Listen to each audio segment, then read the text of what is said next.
and I checked out some of the Galton, not Charles Galton Darwin, but the older Galton. Yeah. He actually gave lectures and talks on eugenics pretty extensively. I remember reading an entire eugenics book that he put out of essays and lectures on that. That's all gone. So it's really weird to me that, like, you know what I mean? You can't get, you can still buy this stuff on Amazon, but one thing that the day tapes say is that in the future, books, you won't be allowed to own books.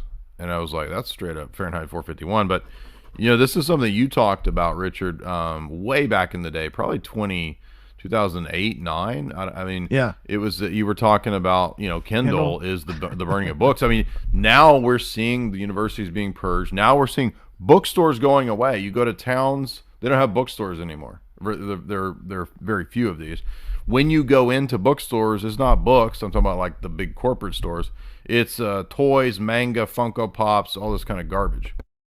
You noticed that too, huh? I remember being in a bookstore 10, 15 years ago. It was not like this. And I remember being in a bookstore 30, 40 years ago. It was not like this. So this is a recent thing that's going on. Half of it's witchcraft and occult, and the other part's manga, and the other part's just a bunch of toys for kids that all beep when you walk past the book. Like, I Yeah, don't know. right, exactly. Yeah. So they definitely are trying to keep real substantial information away from the servitude class, the proletariat. And that tells me that we have the ability to break out if we have information, start thinking, communicating with each other, because that's what they don't want us to do.